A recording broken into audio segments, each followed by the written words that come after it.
Hello, everybody, and welcome back. It's been a long time since I've done one of these. We're going to do a deck tech, and this is from the deck originally released a few years back. I don't remember exactly when, but I was not happy with the upgrade that I did with the Wyleth Soul of Steel deck. So I took the entire deck apart and just started from ground zero. There's a few cards from the pre-con I'm sure that are still in there, but I really didn't keep track. My problem, it was clunky, it was janky. There's been a few cards that have been released recently that fit into it really well, or at least semi-recently. I haven't touched it in a while as far as upgrading it because it does actually work a lot better now.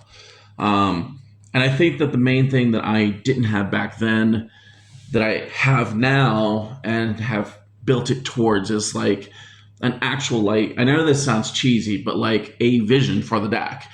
And back then it was just kind of like take things out and put things in. This makes a little bit more sense. This time it was like I distinctly wanted to be able to recast the commander and then basically equip everything for free or close to free. And then if I get hit with something like the Vandal Blast, destroy all opponents' artifacts, I can come back from that. And there's a lot of cards in there that help do that, as well as Wyleth himself helping do that. So this deck is it's a little out of my niche. It's mostly artifacts and not a lot of creatures, which, even though it was kind of hard for me to do, I embraced it and I love playing this deck now. So let's go ahead and take a look at the commander real quick. He is Wyleth, Soul of Steel. He is 1, a red and a white. He's a legendary creature human warrior. He's a 2/2 with trample. It's cool that he has trample, but we don't need it because his trigger is an attack trigger, not a damage to player trigger. So it helps for mid to late game that he does have the trample. And that is one nice thing that we're actually able to exclude from a lot of our equipment and just focus on raw power. And we don't have to give him trample. His other ability is whenever Wyleth Soul of Steel attacks, draw a card for each aura and equipment attached to it. I went more with the equipment route just because if he does get killed, hang on, I've been playing another game. Yes, killed in this game. Then basically just all the stuff that you worked towards just drops off, and it's not a huge deal.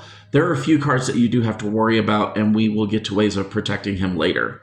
He is a 2/2, and so he is very cheap, and he is able to be cast quite often.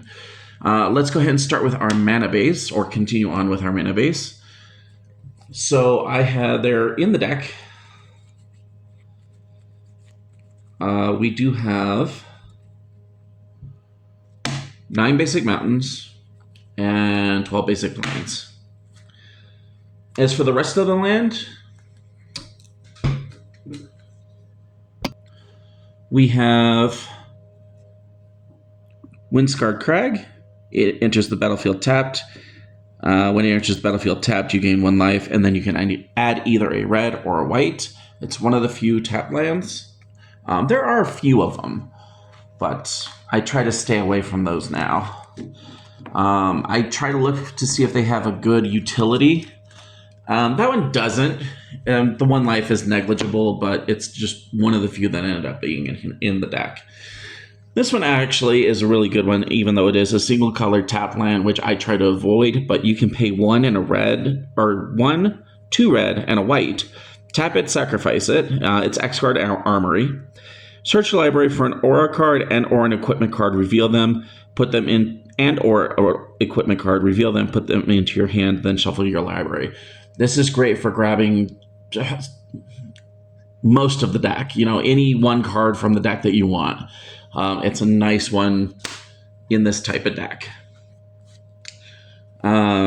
Next is Temple of Triumph. It enters the battlefield tapped. You get to scry 1 and it enters the battlefield, add a red or a white. Again, the scry isn't really that important, and it is one of the few tap lands that didn't make it into the deck. We do have Command Tower. Add 1 mana of any color in your commander's color identity, which just red and white. Sundown Pass. Enters the battlefield tapped unless you control 2 or more other lands. Not a hard thing to do. Cliff Top Retreat. Enters the battlefield tapped unless you control a mountain or a plains.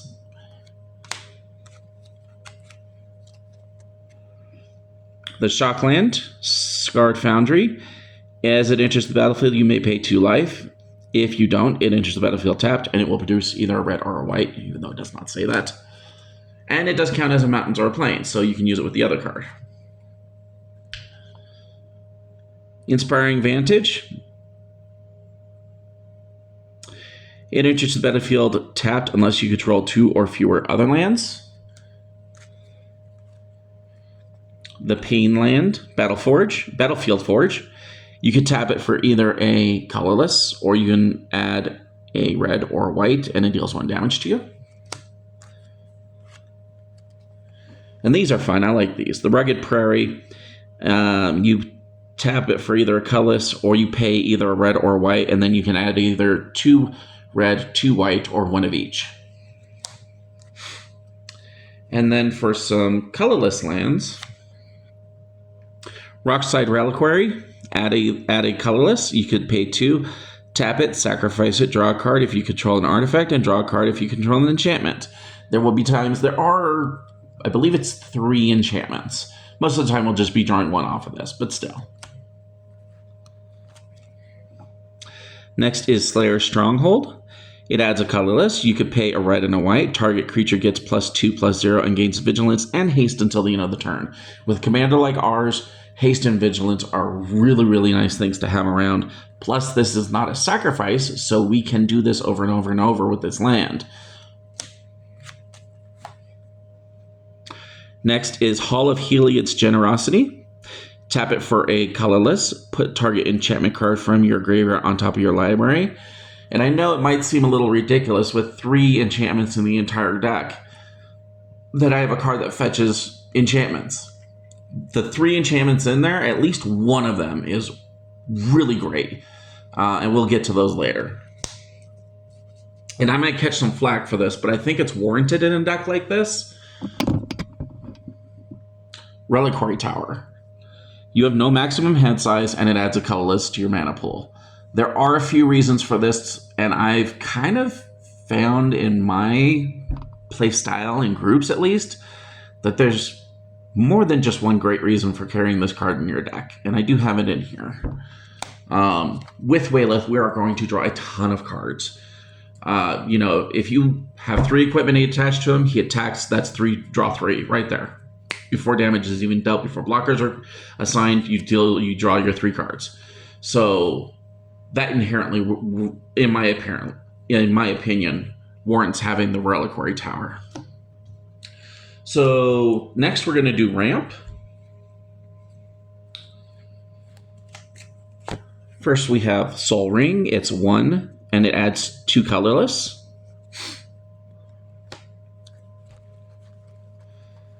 Get the usual ones out of the way. I know a lot of people don't like these, but I really don't have a problem with them. That's the Marble Diamond. It's 2 and enters the battlefield tapped. You add a white.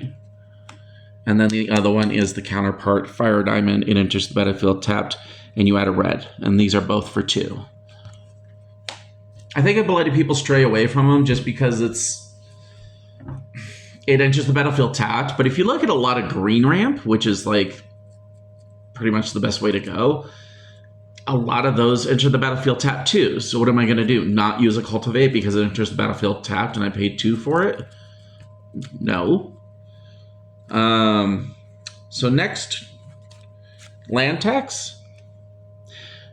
This is actually fairly useful in it because some of the ramp in here is artifact, so a lot of it doesn't directly pull into it, but you might come to a point where this does become a little bit more worthless in the deck, especially with like other cards that do pull lands every time that Wyleth attacks. But it does do great for the time being. It's an enchantment. It's white mana, and then at the beginning of your upkeep, if an opponent controls more lands than you may search your library for up to 3 basic land cards, reveal them, and put them into your hand and shuffle your library. I know people argue it's not ramp, but honestly, I find a lot of times that just getting those land drops per turn is almost better than ramp. I mean, yeah, ramp is great for early game, but cards like land tax will sustain you throughout. Next is the Talisman of Conviction. It's 2 for an artifact. You can tap it to add either a colorless, or you can tap it to add either a red or a white, and then the talisman will do 1 damage to you. The Boros Signet. It's 2 for an artifact. Pay 1, tap it, add a red and a white to your mana pool. And again, I might catch flack for this, but I don't care. Thought Vessel, it's 2 for an artifact. You have no maximum hand size, and it adds a colorless. And again, the colorless does... There's a card in here that I kind of put in if I have enough overflow of colorless. Plus, most of the deck is artifacts, so the colorless doesn't really hurt us. And most equip costs either include colorless or just flat out are colorless. So again, it just really doesn't hurt us. It's pretty much as long as we have 2, maybe 3 of both red mana and white mana production, we're pretty much okay. This one might be a little hard to... No, it actually pops pretty well. Okay. Sword of Hearth and Home. It's 3 for an artifact equipment. The equip cost is 2. Equipped creature gets +2/+2, has protection from green and white. Whenever equipped creature deals combat damage to a player, exile up to 1 target creature you own. Then search your library for a basic land card. Put both cards onto the battlefield under your control, then shuffle. So this is one that we do have to be a little bit careful of, because we cannot enchant our creature with our 3 white enchantments if this is on it. Other than that, it's just a real good card.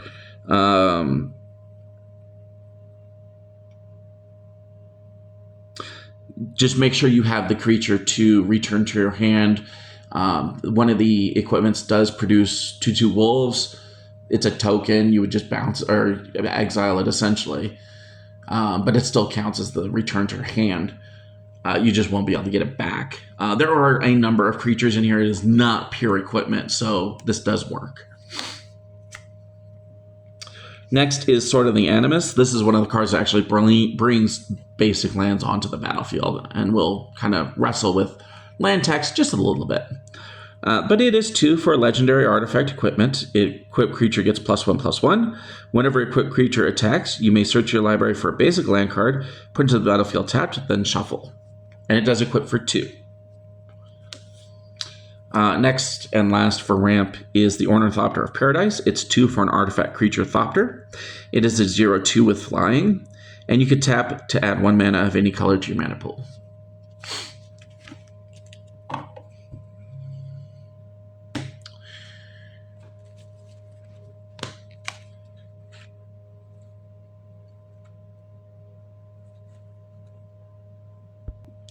Next, we have some draw cards, because just having Wyleth out there isn't quite enough.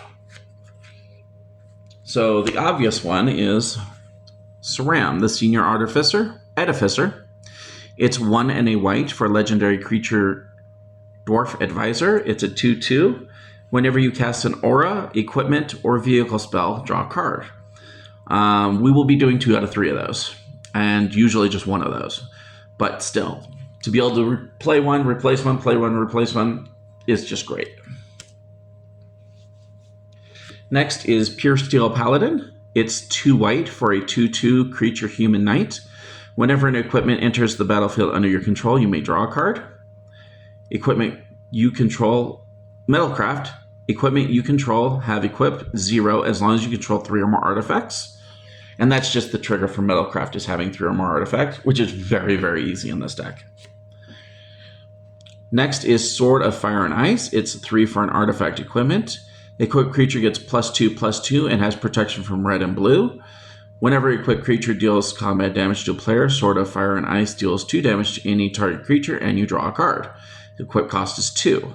We don't have to be as careful with this one. There's not too much red stuff in here that targets our creatures, so that's a little bit of a... It's just not really a problem. Next is Zephyr Boots. It's 1 for an artifact equipment. Equipped creature has flying. Whenever equipped creature deals combat damage to a player, draw a card, then discard a card. Equip cost is 2. This also provides a little bit of evasion in addition to having us loot, essentially.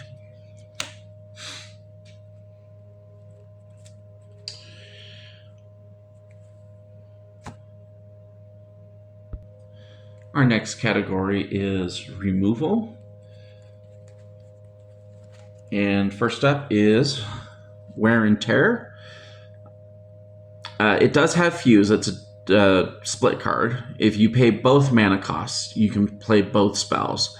For the Wear side, it's 1 and a red, destroy target artifact. And for the Tear side, it's 1 and destroy target enchantment. And this is just to get rid of mostly pesky enchantments. I haven't found too many artifacts that are a problem except for Darksteel Citadel, but you can't use it on that anyway. So, yeah, normally we will be using the Terror side. One of my favorites, Chaos Warp. It's 2 and a red for an instant. Whenever target permanent shuffles it into their library and then reveals the top card of their library. If it's a permanent, they put it into the battlefield. This will deal with the Darksteel Citadel. It's not targeting, it's not destroying, it is target, but it is not destroying or any of that weird stuff. It just straight takes it and puts it into the library. I like that for a lot of the nasties of our format. Darksteel Forge, or Forge or Citadel, the one that gives all costs 9 and gives all enchant or artifacts indestructible. It's great for Blightsteel Colossus. It deals with a lot of nasties. I did put just a regular basic disenchant, 1 and a white, instant destroy target artifact or enchantment. I think it's still good. One of the format staples, Swords to Plowshares, 1 for an instant, exile target creature its control against life equal to its power. Then again, with that, we are so not worried about our opponent gaining even like 10 or 12 life. If you need to remove like a Phyrexian Dreadnought or something with it, go ahead, because you're pretty much working towards just doing commander damage. That and our creature will be able to block a lot of the opponent creatures also. So it's not a huge deal. And that's kind of why a lot of the removal in here is focused towards enchantments and artifacts, because it's the one thing that without just inherently our creatures, we have a hard time dealing with. So now we don't. Especially with ones like this. Return to Dust, 2 and 2 white for an instant, exile target artifact or enchantment. If you cast this spell during your main phase, you may exile up to 1 other target artifact or enchantment. So again, this will deal with your indestructibles really easily since it's an exile effect. I thought this was a weird one, but I don't see a lot of people using. It's Condemn. It's 1 for an instant. Put target attacking creature on the bottom of its owner's library. Its controller gains life equal to its toughness. Again, deals with any sort of like nasty, unblockable thing. Again, like Blightsteel Colossus, anything's going to do a ton of infect to you. Just remove it before it does its damage, and you don't have to put your commander in the path. This was a fun one just because it's attached to a really big equipment. It's Argentum Armor. It costs 6. It's an artifact equipment. It costs 6 to equip, and then equipped creature gets +6/+6, and then whenever equipped creature attacks, destroy target permanent. So it's one of the few real heavy costed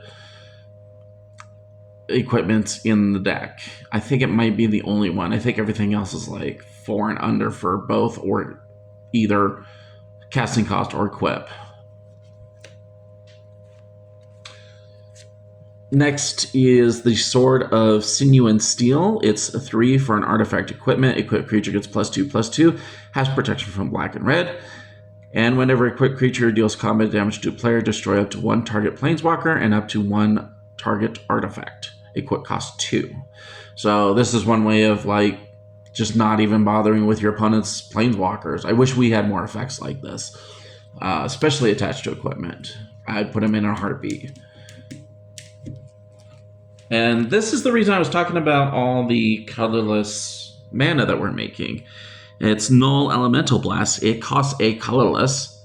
It's an instant, and then you get to choose one. Either counter target multicolored spell, good for use on commanders, or destroy target multicolored permanent. Again, really good on commanders because they tend to be multicolored. Unless you're playing against, obviously, the one that really falters on is colorless commanders. But there's not a ton of those out. And there's not a ton that I've seen used. In general, you're going to be able to use that every game.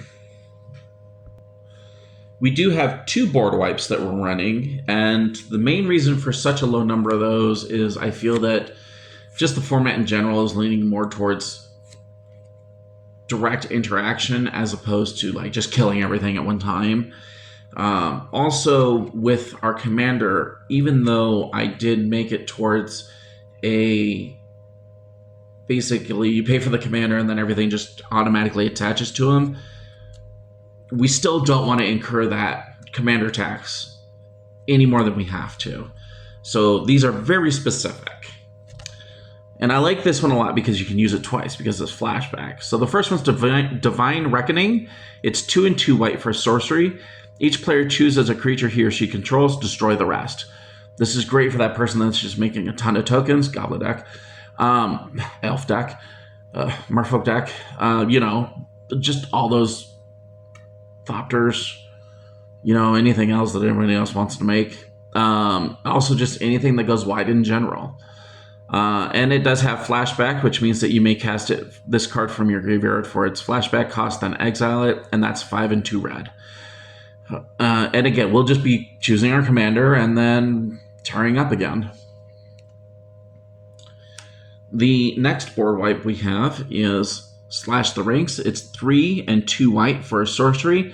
Destroy all creatures and planeswalkers except for commanders. This is another great way of dealing with planeswalkers.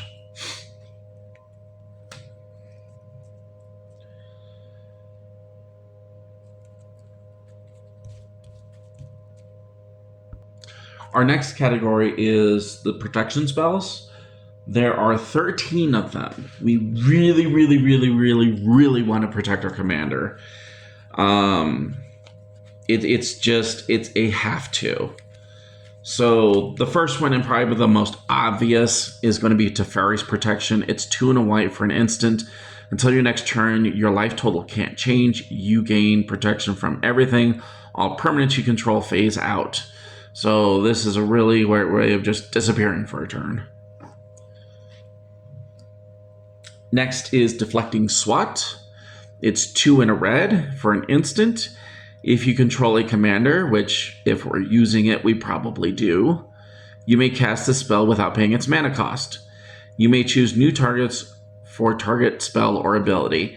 And this just, again, is to protect any key pieces. Not always will everything be equipped to Wyleth, but a lot of times it will. So you can use it to protect him or anything else. And I've kind of fallen in love with this next card. It's just real versatile. So for 1 and a red, it's an instant, and then you choose one. Either destroy target artifact, which doesn't get used very much. But the next one, a lot. Change the target spell or ability with a single target. Again, it's just like the Deflecting Swat. And then 1 or 2 target creatures can't block you this turn. And that's really cool for getting Wyleth all the way through. If you got somebody and he's a 12, let's say, and you got somebody who's going to block with 2 or 3 creatures, well, you can take 2 of them out without even taking them off the board, and then you can get that much more damage through. Yeah, I've really fallen in love with Untimely Malfunction. I basically have put it into every red deck I own, I think. Next, one of our key... this is the key enchantment in the deck. Spirit Mantle. It's 1 in a red for an enchantment aura. Enchanted creature gets +1/+1, has protection from creatures. So they can't block him. none of their abilities will work on him. So I have really liked this card. It's one of the few enchantments in the deck.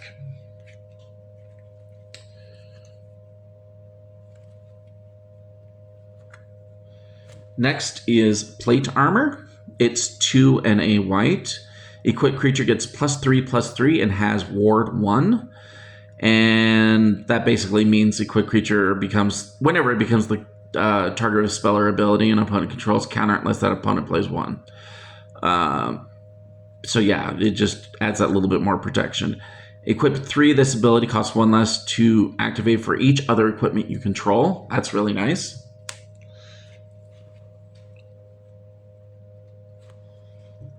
Robe of Stars, it's 1 and a white for an artifact equipment.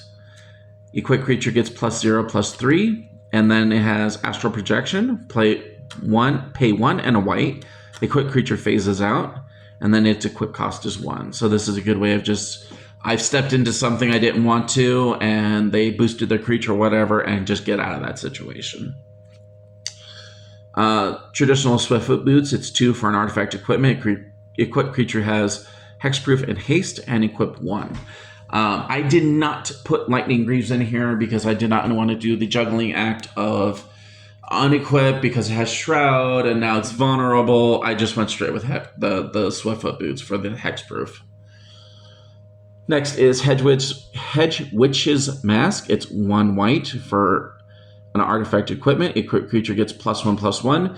Equipped creature can't be blocked by creatures of power 4 or greater, and its equip cost is 2. And that's generally the ones that are going to be the danger to our commanders. Anything that's basically bigger than 4. You put that and 1 other equipment on it, it's almost guaranteed to be higher than a 4 toughness. This is a fun one from the 40K Warhammer set. I think it was in a couple other sets also, but this one's just got really cool art.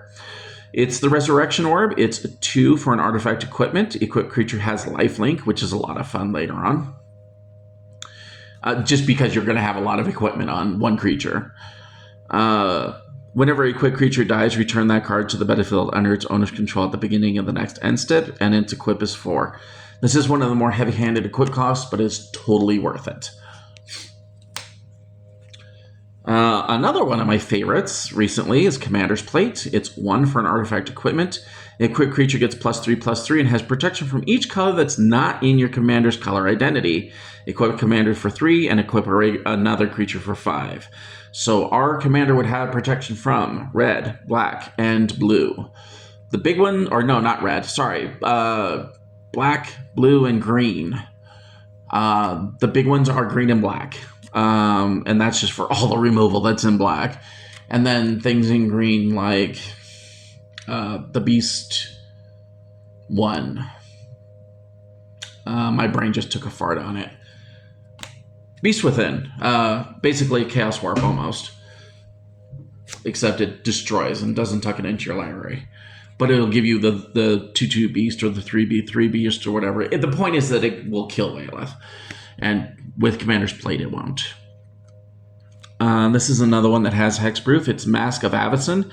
It's 2 for an artifact equipment. Equipped creature gets +1/+2. It has Hexproof. The equip cost is 3. It's kind of an important number, 3, that I tried to dial in to like keep all my equipment close to or under was 3. This will draw you some instant hate. This is Trailblazer's Boots. It's 2 for an artifact equipment. Equipped creature has non-basic land walk, and it equips for 2. While not providing a boost, it is probably one of the best cards in the deck, in that we use a lot of non-basic lands in Commander, so it is almost guaranteed to be able to hit everybody. Even in monocolored decks, we still have non-basic lands in those. They're just fewer and far between, but it's almost a guaranteed hit. Next is a little bit older one. It's Boros Charm. It's red and a white. For an instant, you choose one. It deals 4 damage to target player or planeswalker. Not going to use that too often. Permanents you control gain indestructible until the end of the turn. That is our key mode for this one. Again, just providing that indestructibility from damage or destroy effects. And then you can also have target creature gain double strike until the end of the turn. You could. I have never used that mode, mostly because his draw thing is an attack trigger.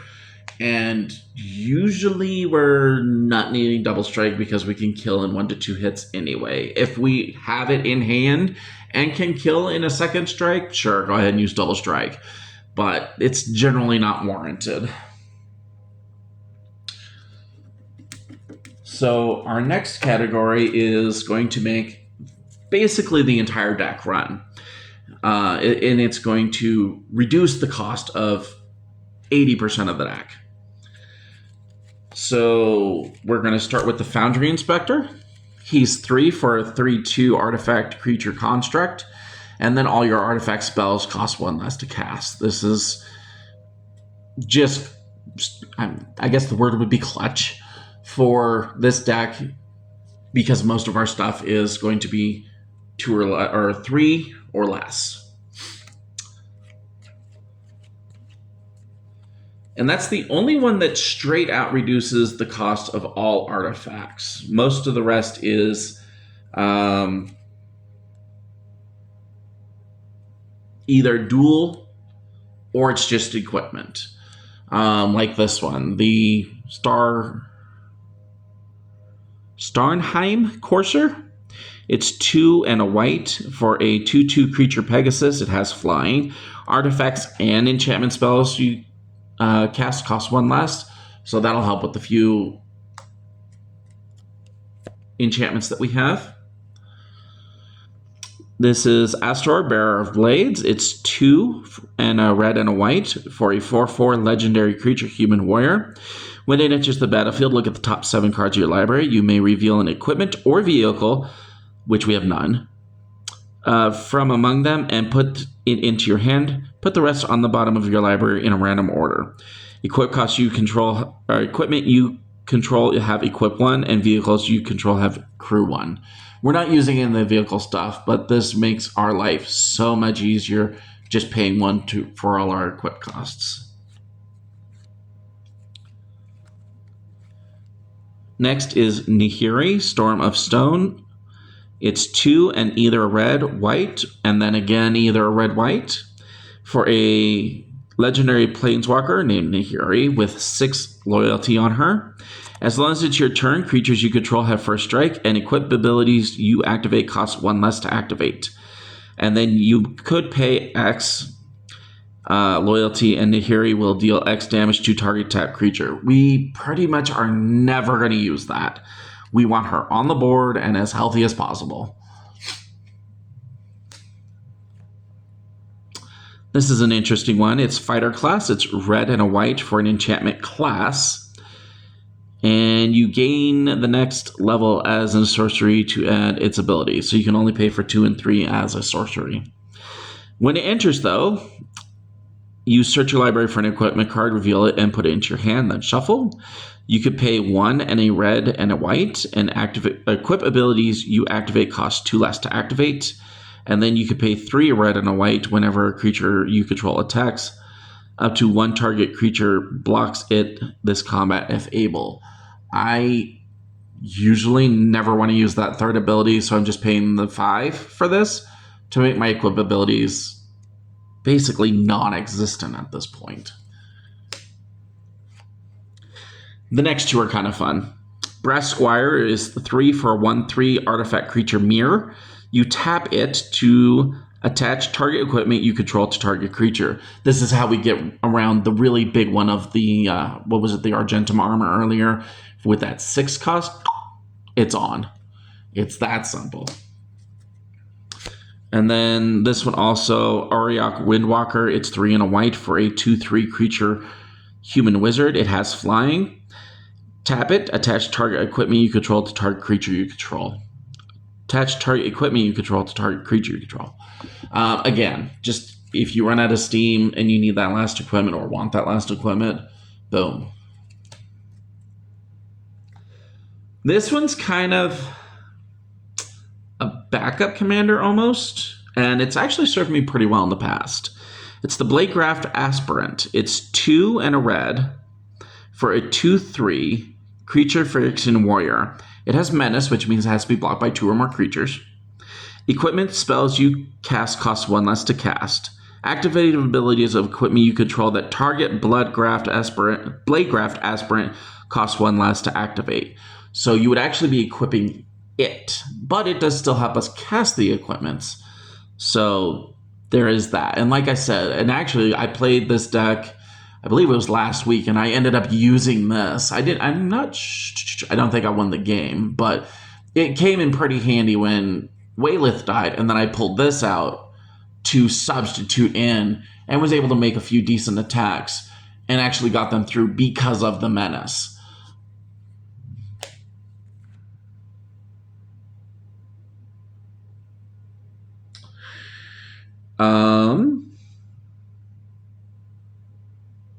Oh, okay. Yes. I was not able to use this. I was just looking at this because I was like, wait a minute, why isn't this a companion? Because not everything has the requirement. So it's Zarda, the Dawnwalker. It's 1 and split mana red-white twice. And it's a 3/3 legendary creature elemental fox companion. Each permanent card in your starting deck has an activated ability. Yeah, there's some that just don't meet that requirement, so I cannot use this as a companion. I could probably fix the deck to where this would work, but I like it in the deck. It's fine. The big thing is that equip abilities are affected by his other ability.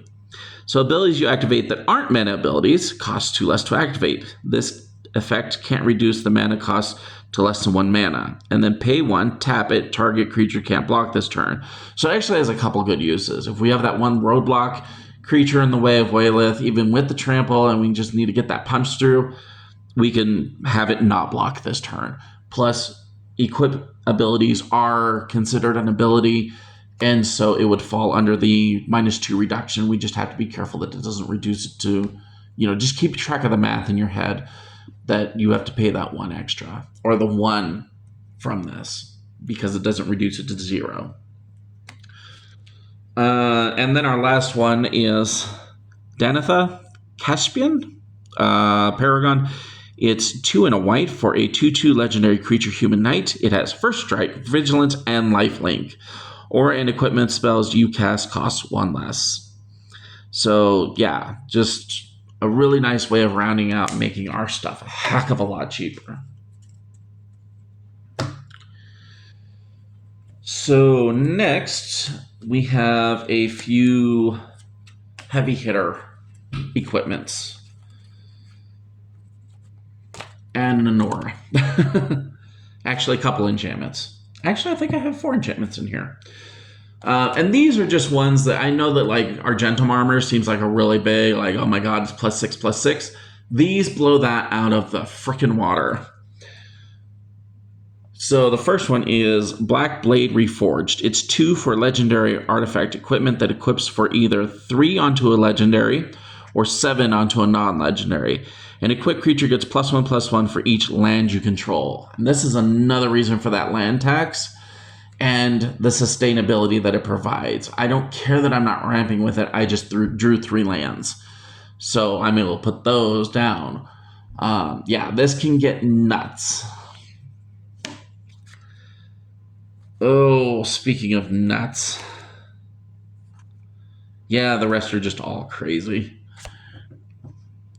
Brunar, Battle Hammer, It's 2 red and a white for a legendary creature dwarf warrior. It's a 5/3. Each creature you control gets +2/+0 for each equipment attached to it. You may pay 0 rather than pay the equip cost of the first equip ability you activate each turn. I didn't put this in the other category because it just applies to the first one and not the rest. This is also another great way of getting that Argentum Armor on. And even if he's got, let's say, a small number, let's say 3 other equipment on him, that's +6/+0. So it's already better than the Argentum Armor. Next, and I think this is totally worth it for the price, it's Golmskin Gauntlets. So that 5 times fast. It's 1 for an artifact equipment. Equipped creature gets +1/+0 for each equipment attached to it. Equip cost is 2. And this is just I think for the, again, just, you know, if you have this and 3 others, what's each? So that would be +4 if you have this and 3 others. Next is one of the remaining enchantments. It's All That Glitters. It's 1 and a white for an enchantment aura. Enchant creature. Enchanted creature gets +1/+1 for each artifact and or enchantment you control. Now, this is another good reason for all that artifact ramp we have. If we've ramped 3 times and we have 3 artifacts on the battlefield and 1 other enchantment, that's +7/+7. It just, the math gets ridiculous in this deck very, very quickly. Next is Thran Power Suit. It's 2 for an artifact equipment. Equipped creature gets +1/+1 for each aura and equipment attached to it and has Ward 2. And then its equip cost is 2. This is just one of those that's hard to put into a category because it provides protection. It gets insane amount of bonuses to it. And yeah, for 2 and 2, this is remarkable. And then the last heavy hitter is, I'm going to mispronounce this, Mishiko's Reign of Truth. It's 1 and a white for an enchantment saga. First and second steps are target creature get +1/+1 until the end of the turn for each artifact and or enchantment you control. And then the third one is exile this saga, return to the battlefield, transform under your control. And we'll take a look at the back. And his portrait of Mishiko, however you pronounce it. She is a enchantment creature, human noble. She's a 0/0, but she gets +1/+1 for each artifact and or enchantment you control. So a good way to back up your primary commander and have like just another gargantuan creature on the battlefield. Since we are running a deck that has a very few number of creatures in it, we do have a couple of cards that add vigilance. The first one is Bladed Bracers. It's 1 for an equipment artifact. Equipped creature gets +1/+1. As long as equipment creature is a human, which it is, or an angel, but it's not, it has vigilance and equip 2. Next is Tori Devant, Fury Rider. Sorry. It's 1/2 red and a white for legendary creature human knight. It's a 3/3. It has vigilance and trample. Whenever it attacks, all other attacking creatures you control get +1/+1 until the end of the turn. Other red attacking creatures you control gain trample, which Wyleth already has, so whatever. This is good for the other backup commanders. And then untap each other white attacking creature you can control, which would be Wyleth. While not directly vigilance, it's pseudo-vigilance and does the same darn thing. The next is the Sword of the Realms. It's 1 and a white. I know the other side is the front side, but I almost never cast it. Legendary artifact. It's a legendary artifact equipment. Equipped creature gets +2/+0 and has vigilance. Whenever a creature dies, return it to its owner's hand, and then has equipped 1 and a white. This is one of those that's good for staving off that casting or that commander tax. The other side is Havalar, God of Battle. It's 2 and 2 white. It's a legendary creature god. It's a 4/4. Equipped creatures you control that are enchanted or equipped have double strike. At the beginning of each combat, you may attach target aura or equipment attached to a creature you control to target creature you control. So if I want to do some swapping of stuff around, or if I'm at that point where doing that double strike will be useful, then we could play the creature side. And the rest of the deck, there's like 6 or so other cards. These are just kind of like things that didn't fit into other categories, so we'll just go through them all real quick. Boots of Speed, it's a red for, this is one of the few red things that you would have to watch out with your swords. It's an artifact equipment. Equipped creature gets +1/+0 and has haste. Equip cost is 1. Just being able to attack with Wyleth on turn 1 if you are the first turn he comes into play, if he's been killed or if you've been ramping. Next is Rabbit Battery. It's 1 red for an artifact creature equipment rabbit. It's a 1/1 with haste. Equipped creature gets +1/+1 and has haste with the reconfigure ability. Note, even though I don't think there's anything that reduces red in here, reconfigure is not equipping. So anything that says reduce equip costs does not apply to reconfigure. It's a completely different ability. even though it feels the same. So that's important for this one, the Simian Sling. It's red for new equipment, artifact, creature, equipment, monkey. It's a 1/1. Equipped creature gets +1/+1. Whenever a Simian Sling or equipped creature become blocked, it deals 1 damage to defending player, and its reconfigure cost is 2. Again, you have to pay the reconfigure cost and not the reduced cost that you would for your equipment. They are different abilities. This is the one that gives you the wolves. It's the Sword of Mind and Body. It's 3 for an artifact equipment. Equipped creature gets +2/+2. Has protection from green and blue. Whenever equipped creature deals combat damage to a player, you may put a 2/2 green wolf creature token into the battlefield, and that player puts the top 10 cards. They mill 10. I'm not reading all that. They mill 10 and you get a 2/2 wolf. And then the equipped creature is, or the equipped cost, is 2. Kite Sail, equipped creature gets +1/+0 and has flying. Equipped cost is 2, and this is a artifact equipment for 2. I love this in this deck. Silent Arbiter. It costs 4. It's an artifact creature construct with power toughness 1/5. No more than one creature can attack each combat, which is what I usually do anyway. And then no more than one creature can block each combat, which is great for us because if we have vigilance, then we get to block with our big nasty. And the last card in the deck, just kind of a value piece. It's 5 and 2 red for a 7/5 creature or ogre rebel. It has affinity for equipment. This spell costs 1 less for each equipment you control. And then it has trample. This actually also works for a secondary commander. That's one of the things that I love about this deck is there's a lot of cards in here that you don't need your commander out. You can just use a bunch of the other cards that are in the deck to serve as a pseudo or replacement commander. I've had a lot of fun with this deck. I've had a lot of fun making it and building it, and I'm glad that, you know, I think it's a huge improvement over the pre-con upgrade that I did of this deck. And I think that's really was my issue when I made the pre-con upgrade, is that it was hard to find a direction to go without ripping the entire deck to pieces. So I ripped the entire deck to pieces, and like I said, I started basically from ground zero with it. I think that's the big thing, is like some of the lands stayed in, and pretty much everything else is brand new to the deck. I mean, there might be some carryovers, but they're few and far between. In any case, I had a lot of fun building the deck. I have a lot of fun playing the deck, and it can go toe-to-toe with a lot of, you know, at least in my play group, some of the heavier hitters.